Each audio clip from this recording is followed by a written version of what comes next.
Sangkuriang and Tangkuban Perahu. Once upon a time, in ancient times, in the land of Parahyangan, in a kingdom led by a king who was accompanied by a queen who only had one daughter. The princess was named Dayang Sumbi, who was famous for her beauty and intelligence, but she was also famous for her spoiled nature. One morning, when Dayang Sumbi was weaving, she felt unwell. Furthermore, he accidentally dropped his spoon yarn on the floor many times. My goodness, the spoon was again dropped. I promise, whoever it is, if someone brings the spoon, yarn that fell to me. If he is a man, I will make him my husband. If he is a woman, I will make her my sister. Sometime after the word of the agreement were made, suddenly came a powerful dog named Tumang. Is this your princess? Why did you even break my spoon yarn?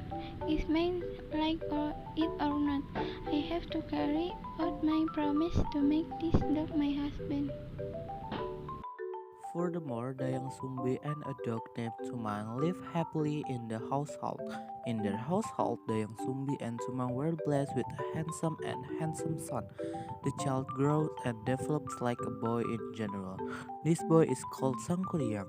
In the course of Sangkuriang growth, Sangkuriang daily life was always accompanied by Tumang, who he knows was just an ordinary dog who always faithfully accompanied him, not his real father. In this course of time that is always rolling, Sangkuriang develops and grows into a handsome and dashing young man. Once upon a time, Dayang Sumbi called her son Sangkuriang. Another Sangkuriang mother at this time really wanted to aid their mate. Go to the forest to hunt deer and take Tumang with you. All right, my mother. Arriving Sangkuriang in the middle of the forest. Where can I get a big deer? I will not return home before bringing satisfactory result. If I don't bring result, then I will be forced to run this arrow into the grams as a substitute for a game's animal that I can get. Then Sangkuriang pointed his bow at the Tumang, and sure enough he did. Tumang was hit by Sangkuriang arrows, and soon Tumang was dying and finally died. As soon as Sangkuriang arrived home, he immediately handed over Tumang's meat to his mother. This is a large deer, meat that I hunted. Thank you very much, my son. You are very good at deer hunting. Sometime after the meal was finished, Dayang Sumbi remembered Tumang. Where is Tumang? Why is he home yet? Sangkuriang, come here, boy. Yes, mother. What's wrong? Do you know where Tumang is? Why is he home yet? I'm sorry, mother. Tumang has it in my head. The meat the lebih heads is not their meat, but the meat belonging to Tumang. What are you saying? So, what you served your mother yesterday was Tumang meat? That's right, mom. What a child wouldn't know himself. Get out of this house. Dayang Sumbi was so angry to hear this story, with reflexes accompanied by modding anger. Dayang Sumbi hit Sangkuriang head with the kitchen utensil she was holding. Sangkuriang was injured quite badly in the head. I'm sorry, mom.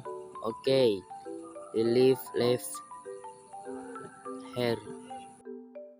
Several years passed. Sangkuriang, who had been wandering around the country and hungered, decided to return to his home. Arriving at home, Sangkuriang was very surprised to see the many changes that had occurred in his village. Then he reunited to his mother, but the two did not know each other. Hi, sweet lady, you are very beautiful. I will love to propose to you. Will you marry me to be my wife? Alright, Sangkuriang asked for help to tidy up his headband, and Dayang Sumbi followed his wishes. Dayang Sumbi was surprised to see that Sangkuriang had a very clear scarf on his head. Sangkuriang, why is there a scar on your head? What's that scar? The scar on my head I used to be hit by my mother because I have killed my beloved dog. Oh Lord, it turned out that you are Sangkuriang, my son. Dayang Sumbi was increasingly worried. What about is I can marry my own child. I have to find a way to derail all my marriage. Sangkuriang, I want to say the truth that you are my son. You are my son. I used to hit your head to our mark like that. You are lying, you just don't love me, do you?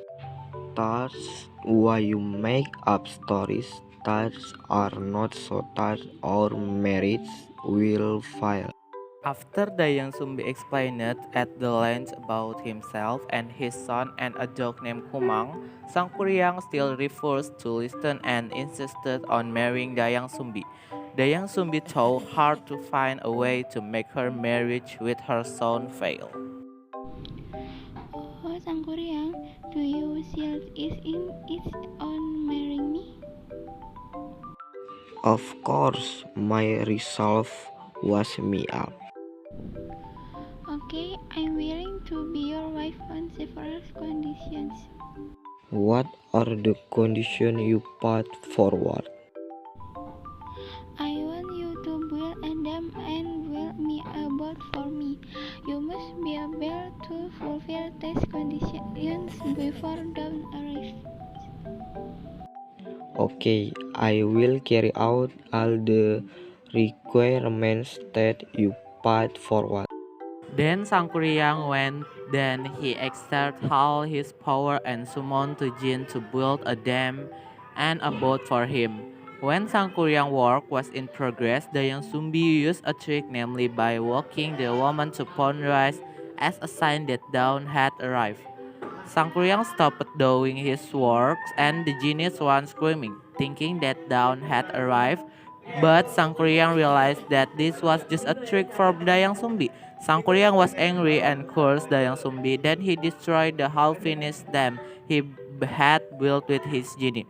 Because of the anger that was not channeled, Sangkuriang kicked the boat and fell upside down. Then the boat formed a mountain Tangkuban Perahu.